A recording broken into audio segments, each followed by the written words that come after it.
ఆంధ్రప్రదేశ్ రాష్ట్రంలో పూర్తిగా విద్యార్థి యువత ప్రజా వ్యతిరేక విధానాలు అమలు చేసిన పరిస్థితి ఆంధ్రప్రదేశ్ రాష్ట్రంలో ఉంది.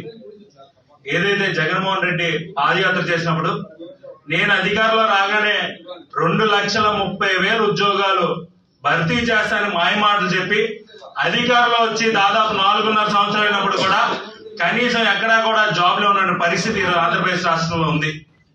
ఏదైతే తెలుగుదేశం పార్టీ హయాంలో చంద్రబాబు నాయుడు గారు ముఖ్యమంత్రిగా ఉన్నప్పుడు అనేక పెట్టుబడులు తీసుకొచ్చారు. హెచ్సిఎల్ కానివ్వండి, కియా కానివ్వండి, అనేక పరిశ్రమలు తీసుకొచ్చి యువతకు ఉద్యోగాలు ఇచ్చే విధంగా ఆనాడు చంద్రబాబు నాయుడు గారు కృషి చేశారు. జగన్మోహన్ రెడ్డి అధికారం వచ్చిన తర్వాత కనీసం ఎక్కడా కూడా ఒక్క పెట్టుబడి కూడా రానట్టు పరిస్థితి. ఇటీవల కాలంలో చూస్తుంటారు, ఎక్కడ పడితే అక్కడ ఫ్లెక్సీలు పెడతారు, ఆడుదాం ఆంధ్ర అని. ఎక్కడ చూసినా కూడా మళ్ళీ యువతని ఓట్ల కోసం దండుకోవడం కోసం ఇదో కొత్త కార్యక్రమం మొదలు పెట్టారు. మళ్ళీ యువతను మోసం చేద్దాం, ఈరోజు యువత మళ్ళీ నమ్ముతారేమన్న పరిస్థితి ఈరోజు తీసుకొద్దామని జగన్మోహన్ రెడ్డి ఆడుదాం ఆంధ్ర కార్యక్రమం మొదలు పెట్టారు.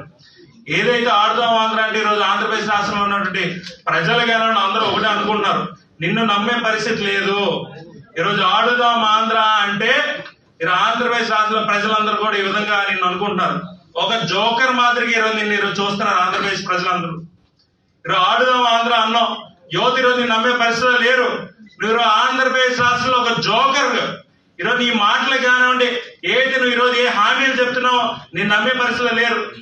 ఆంధ్రప్రదేశ్ రాష్ట్రంలో అన్ని వర్గాల్లో ఈరోజు విద్యార్థులు కానివ్వండి, యువత కానివ్వండి, మహిళలు కానివ్వండి, ఎస్సీలు కానివ్వండి, ఎస్టీలు కానివ్వండి, అందరూ నిన్ను ఒక జోకర్ ముఖ్యమంత్రిగా చూస్తున్నారు జగన్మోహన్ రెడ్డి.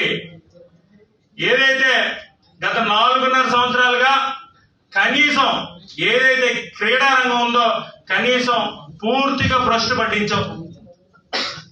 గతంలో గ్రౌండ్లు కానివ్వండి, స్టేడియంలు ఉండేవి. ఎవరైనా స్టేడియంకి గ్రౌండ్లకి వెళ్తే హ్యాపీగా వెళ్ళి ఆడుకునేవారు. కానీ ఈరోజు స్టేడియంలు గ్రౌండ్లు కూడా ఎంట్రీ ఫీజులు పెట్టిన పరిస్థితి. అదేవిధంగా క్రీడాకారులు శిక్షణ పొందాలంటే శిక్షణ తీసుకోవడానికి దాదాపు 50 రూపాయల నుంచి 1000 రూపాయలు ఈరోజు శిక్షణ ఫీజులు కలెక్ట్ చేస్తున్నారు. అదేవిధంగా ఒక పక్క తీసుకున్నట్టయితే క్రీడాకారుల ప్రోత్సాహం నేషనల్ స్థాయిలో కానివ్వండి, ఇంటర్నేషనల్ స్థాయిలో కానివ్వండి, గతంలో అనేక మంది వెళ్ళేవారు. ఈ 4.5 సంవత్సర కాలంలో ఎవరైనా క్రీడాకారులు ఎవరైనా నేషనల్ స్థాయికి, ఇంటర్నేషనల్ స్థాయికి వెళ్ళారా? ప్రతి గ్రామంలో తీసుకున్నట్టయితే సచివాలయం ఉండేది. సచివాలయంలో క్లబ్లు ఉండేవి.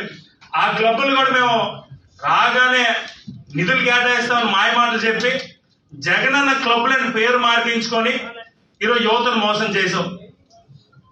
తెలుగుదేశం పార్టీ హయాంలో క్రీడాకారులు అనేక సంక్షేమ పథకాలు ఇచ్చేవారు. క్రీడాకారుల సంక్షేమం కోసం అనేక కృషి చేసింది చంద్రబాబు నాయుడు గారు.